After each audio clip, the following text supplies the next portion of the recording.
Guys, welcome to be banker. स्वागत है आपका आज की क्लास में। आज की वीडियो में मैं हूं प्रीति मैम और आज मैं लेकर के आ गई हूं आपके लिए एक और नई जबरदस्त वाली क्लास।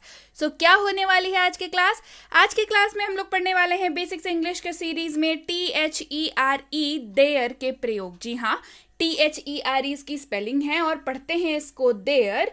तो इसको याद देखिए, देयर जो है वो दो तरह के होते हैं, तो आज हम लोग एक तरह का देयर पढ़ेंगे। इसको याद रखने का सबसे बेस्ट तरीका है कि इस वाले देयर को आप याद रखिए, THERE वाला देयर। जी हाँ, और अगले वाले देयर की बात हम लोग किसी और क्लास में करेंगे। तो चलिए शुरू करते हैं आज की क्लास। उसके पहले अगर चैनल पर नए हैं, पहली बार इस क्लास को देख रहे हैं, तो जल्दी से कर लीजिए चैनल को सब्सक्राइब करते वक्त बेल आइकॉन दबाना बिल्कुल मत भूलिएगा, ताकि जब भी हमारी कोई नई क्लास आए सबसे पहले आपको पता लग जाए। आप सीधे सीधे हमसे जुड़ सकते हैं इस व्हाट्सएप नंबर के जरिए हमारी बुक्स, हमारी ई बुक्स, हमारी पेड कोर्सेज के बारे में जानने के लिए।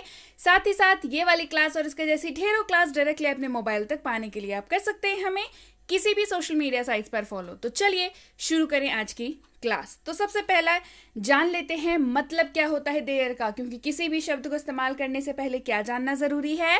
उसका मतलब जानना जरूरी है। तो THERE देयर का मतलब होता है वहां। इसका मतलब एग्जैक्टली होता है वहां। इसके अलावा देयर का इस्तेमाल जो है जिस वाक्य में सेंटेंस ना रहे, कई बार उस वाक्य में ऐसे जिस वाक्य में सब्जेक्ट ना रहे, मतलब जिस सेंटेंस में सब्जेक्ट ना रहे वहां पे सब्जेक्ट के तौर पे भी काम करता है। तो दोनों ही इस्तेमाल देखेंगे, ढेर सारे एग्जाम्पल्स के साथ देखेंगे। चलिए शुरू करते हैं आज की क्लास। सबसे पहला वाक्य है वी गो देयर ऑफन। हम अक्सर वहां जाते हैं। We go there often. हम अक्सर वहां जाते हैं। We go there often. हम अक्सर वहां जाते हैं। We go there often. There is no proof. कोई प्रमाण नहीं है। तो इस वाक्य में आपको दिख रहा होगा सब्जेक्ट नहीं है। जी हाँ, इस सेंटेंस में सब्जेक्ट नहीं है, तो देयर क्या कर रहा है? देयर जो है वो सब्जेक्ट के जैसा बिहेव कर रहा है, सब्जेक्ट के जैसा काम कर रहा है। There is no proof. कोई प्रमाण नहीं है। There is no proof. कोई प्रमाण नहीं है। There is no proof. She lives there. वह वहां रहती है। She lives there. वह वहां रहती है। She lives there. अब इसके जगह पे अगर आपको देखिए, जैसे हम लोग she का इस्तेमाल कर रहे हैं, तो she का इस्तेमाल का मतलब क्या हो गया? सीधे तौर पे किसी महिला की बात हो रही है। किसी पुरुष के बारे में अगर आप बात करना चाहेंगे तो जैसे he lives there, कि वह वहां रहता है। He lives there. वह वहां रहता है। अगर मान लीजिए किसी इंसान का आप नाम लेकर के बात करना चाहें तो कैसे बोलेंगे? Rohan lives there. Rohan lives there. Rohan वहां रहता है। क्लियर? यहां पे क्या सेंटेंस है? She lives there. वह वहां रहती है। क्लियर है? चलिए बढ़ते हैं आगे। They wanted to go there. वे वहां जाना चाहते थे। They wanted to go there. वे वहां जाना चाहते थे। They wanted to go there. वे वहां जाना चाहते थे। They wanted to go there. Clear है? चलिए बढ़ते हैं आगे। Is there any train? क्या कोई ट्रेन है या कोई ट्रेन है क्या? कहीं आपको मान लीजिए जाना है, आप स्टेशन पे जाके सबसे पहले अगर आप बहुत जल्दी में क्या पूछते हैं, कोई ट्रेन है क्या? मतलब आप उस जगह का नाम लेकर के, मान के चलिए आपको कहीं भी जाना है, आप उस जगह का नाम लेकर पूछते हैं वहां के लिए कोई ट्रेन है क्या? So is there any train?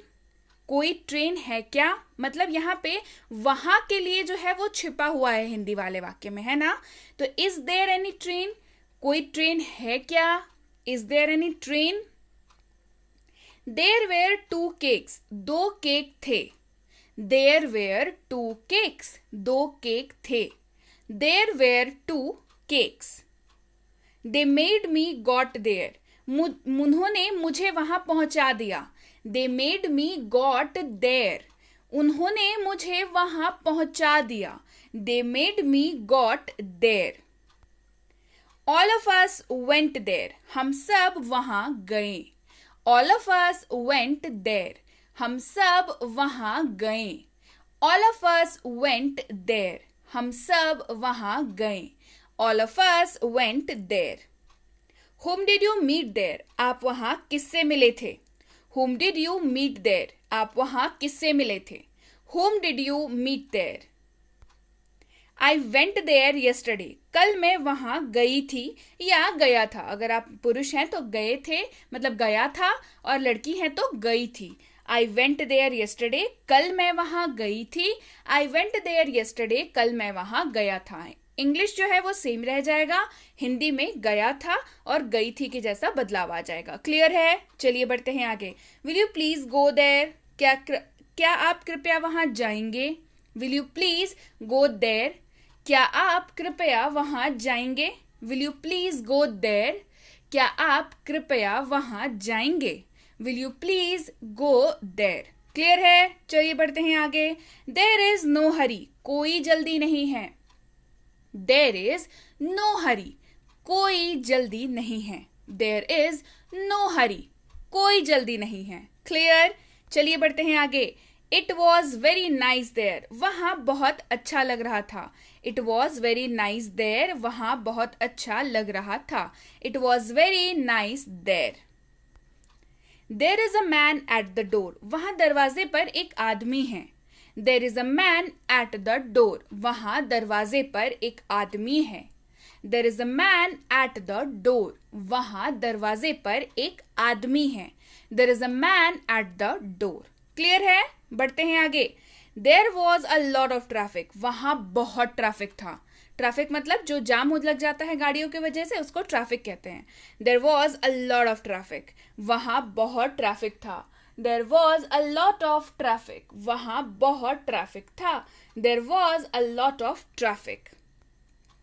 Go there, वहां जाओ। गो देयर, वहां जाओ। गो देयर, वहां जाओ।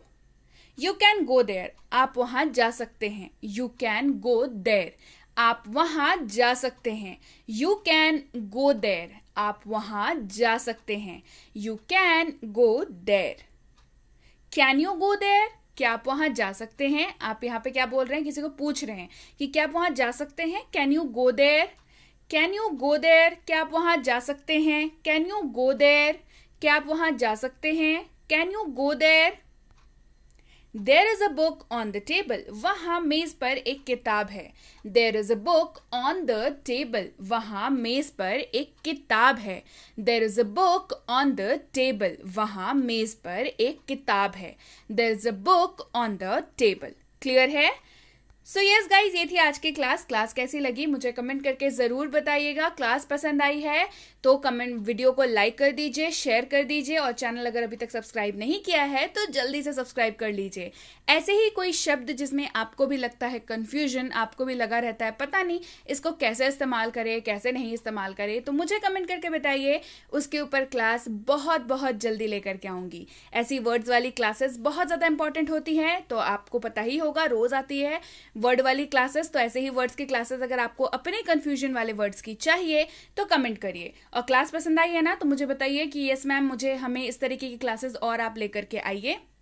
क्लास पसंद आई है तो लाइक और शेयर तो करना ही है। चलिए जल्दी से अभी लाइक कर दीजिए, तुरंत लाइक कर दीजिए, और अगर अभी तक सब्सक्राइब नहीं किया है तो जल्दी से सब्सक्राइब कर लीजिए। तो इसके साथ ही आप सबके लिए है गुड न्यूज़, वो ये है कि जैसा कि आप सभी हमेशा बोलते हैं कि मैम जो आप पढ़ाते हो प्लीज़ उसकी बुक्स लेकर के आओ, प्लीज़ उसकी बुक्स लेकर के आओ, तो लीजिए भाई, आप सबके रिक्वेस्ट पे बैक टू बैक 3 किताबें मैं जा रही हूँ लॉन्च करने। एक होने वाली है कॉन्सेप्ट से भरपूर, जो भी मैं हेल्पिंग वर्ब्स के कॉन्सेप्ट्स पढ़ाती हूँ, क्योंकि वो बहुत ज़्यादा इंपॉर्टेंट है और उनका काम आपको आने ही वाला है।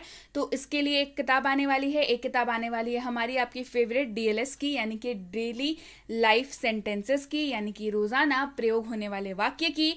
एक आने वाली है डीएलडब्ल्यू, यानी कि डेली लाइफ वर्ड्स, यानी कि रोजाना प्रयोग होने वाले शब्द के ऊपर एक किताब आने वाली है।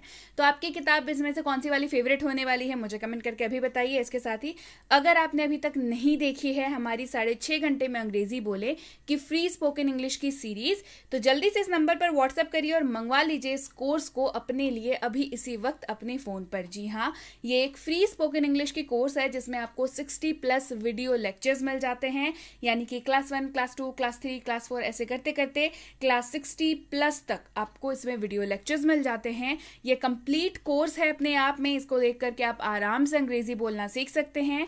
तो जल्दी से इस नंबर पर व्हाट्सएप करिए और मंगवा लीजिए अपने लिए इसे अभी। इसी के ऊपर बेस्ड ई बुक की फ्री सैंपल भी आपको मिल सकती है। कैसे मिलेगी, इस नंबर पर व्हाट्सएप करिए और पता कर लीजिए। इसके साथ ही अगर आप हमसे जुड़ना चाहते हैं हमारे premium WhatsApp spoken English course पे, तो इसकी इंक्वायरी आप इस नंबर पर कर सकते हैं। इंक्वायरी किस बात की करनी है भाई, कि कितने दिनों का कोर्स है, कैसे कैसे एडमिशन होगा और अगली बैचेस की कब शुरू होने वाली है।